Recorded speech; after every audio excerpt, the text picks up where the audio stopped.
Olá pessoal, bem-vindos ao meu canal. Sou o João Carvalho, tenho uma empresa de intermediação de crédito, é a Go Crédito, e ajudo pessoas como vocês a conseguir crédito de habitação junto dos bancos, no fundo a comparar as melhores propostas de crédito de habitação do mercado. Hoje vamos responder à pergunta que muita gente me faz. Vale a pena comprar casa em Portugal em 2025 ou será melhor esperar? Vou explicar-vos tudo de forma simples, os preços atuais, se vão baixar ou não, como estão as prestações dos empréstimos e no final vou dar-vos a minha opinião honesta sobre o que devem e não devem fazer.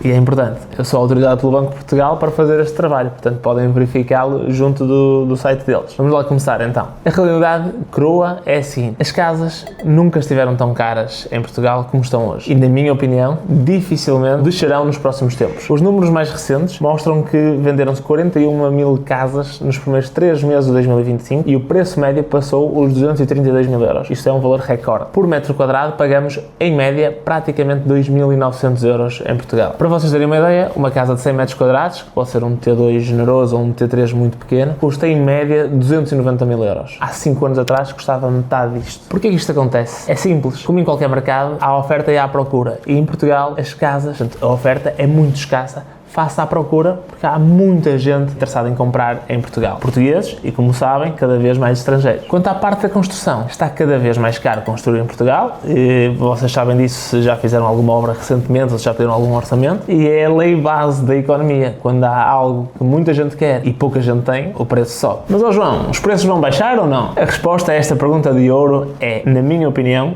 não vão baixar, no mínimo nos próximos 2 anos. E aqui com um grande grau de segurança. Porque enquanto tivermos a isenção do IMT e do imposto de selo para os jovens até aos 35 anos, que está até ao final do próximo ano em vigor, e ainda a garantia pública do Estado, portanto os 100% de financiamento, eu acho que é mesmo impossível os preços caírem até ao final do próximo ano. Relativamente à construção, também não há qualquer sinal de que os preços da construção venham a baixar, até porque a mão de obra é escassa e, portanto, como é escassa, à semelhança do que acontece com as casas, como é pouca e a procura é muita, o preço da mão de obra também sobe. Então é muito difícil construir mais barato e a mão de obra sobe, porque a mão de obra tem um peso significativo na construção. Aliado a isso, também a carga fiscal dos construtores, nomeadamente com os salários a pagar à mão de obra e fora todas as taxas que são pagas e impostos que são pagos por estas empresas. Portanto, sei que não é o que vocês gostavam de ouvir, mas eu tenho que ser honesto convosco. Portanto, não imagino que os preços das casas caiam nos próximos 2 anos. No entanto, nem tudo é mau. Há boas notícias. As prestações dos empréstimos estão cada vez mais baratas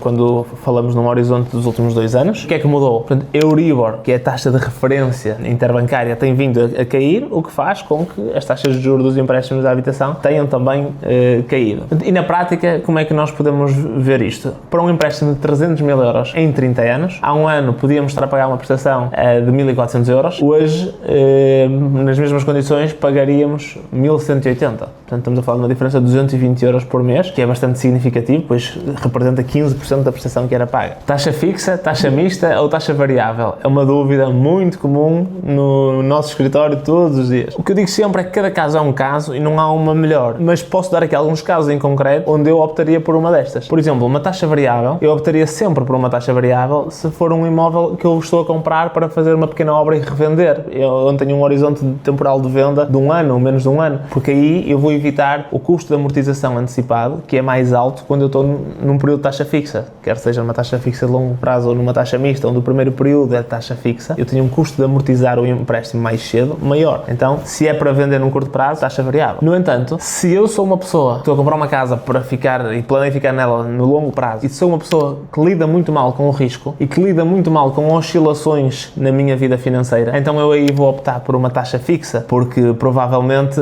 eu estou disposto a pagar o preço de eventualmente até o empréstimo vai-me ser um bocadinho mais caro na totalidade do contrato, mas eu estou disposto a pagar o preço para dormir tranquilo e saber todos os meses que nunca vou ter uma mudança na minha prestação. Há um outro cenário onde eu também considero taxa fixa, que é para investidores que compram para arrendar e que estão muito expostos à dívida, portanto eles estão sempre a jogar no valor máximo que o banco lhes empresta, sempre muito endividados, no bom sentido. Então se calhar aí também faz sentido ter taxa fixa, porque uma pequena oscilação elevação na taxa num volume muito grande de crédito pode causar um aumento significativo em custos mensais para esta pessoa. Na taxa mista, provavelmente é aquela que eu optaria mais vezes e é aquela que mais clientes nossos acabam por contratar. Consigo fixar por um determinado período inicial, seja 1 ano, 2 anos, 3 anos, 4 anos, e a partir desse momento passo para a taxa fixa. Portanto, eu garanto aqui alguma estabilidade numa primeira fase e a seguir passo para a taxa variável. Normalmente esta é a melhor opção em muitos casos, porque conseguimos aproveitar aqui campanhas de bancos que estão naquele momento com um preço interessante para os primeiros anos, e porque também, se nós repararmos, se eu fixar por 3 anos, por exemplo, ou 4 anos, daqui a 3 ou 4 anos, a minha condição financeira muito provavelmente vai estar melhor, não é? Porque eu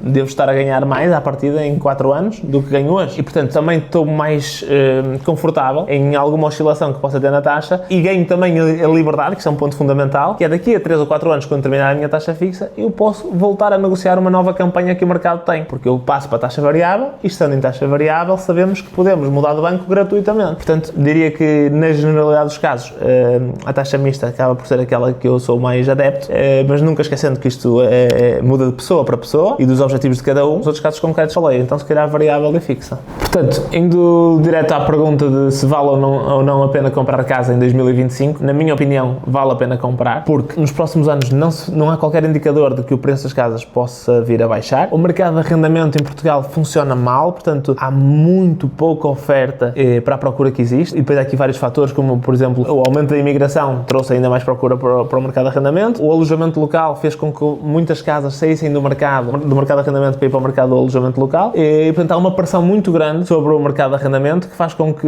os preços subam bastante, a oferta é muito escassa, portanto comprar casa acaba por trazer uma tranquilidade, uma segurança e uma estabilidade muito interessante, aliado ao facto de ser um bom investimento financeiro, porque na minha opinião temos que olhar para a prestação da casa não só como um custo, mas também como uma poupança invisível que nós estamos a fazer. Do valor da prestação que nós pagamos, há uma boa parte que é a amortização de capital, portanto estamos a pagar a nossa casa. Então, daqui a 10, 15, 20 anos, nós vamos ter um valor de dívida cada vez mais pequeno e o valor do imóvel está todos os anos a valorizar. Portanto, é muito normal nós conseguirmos ver famílias a ter uma poupança de 200, 300, 400 mil euros, pois é a diferença entre o que o imóvel delas vale, que já compraram aqui há uns anos atrás, e o que elas devem na casa, que já é residual. Portanto, se tu arrendares, tu daqui a 40 anos ou 30 anos, não vais ter nada, não vais ter nenhuma poupança. Assim, eu só acho que vale a pena arrendar naqueles casos em que tu conseguiste um arrendamento a um super preço e acabas por ficar com o crédito de habitação disponível para comprares uma casa para arrendar, para comprares uma casa para revender, para comprares uma casa para colocar no alojamento local. Portanto, acho sempre que vale a pena usar o crédito de habitação, porque é o dinheiro mais barato do mercado, por muito. Portanto, estás a pagar uma taxa de 2%, 3%, 2,5% para alguém te pôr 200 mil euros do teu lado para tu investir, isto é impensável em qualquer outro negócio que tu queiras. Vais abrir um restaurante, vais abrir uma loja, ninguém te vai dar dinheiro tão barato e tão fácil. Portanto, nesses casos em que tu arranjas um imóvel tão barato para arrendar que compensa usar o crédito para investires, ok, acho que é o único ponto que eu imagino em que não compensa comprar a casa. Como trabalho nisto todos os dias, deixo-vos dicas que realmente funcionam. Antes de começarem a procurar casa, garantam que tenham uma pré-aprovação para o valor que precisam, pois quando encontrarem a casa que é aquela oportunidade única no mercado, não vão hesitar e não a vão perder para alguém que já tenha feito este trabalho inicialmente, primeiro do que vocês.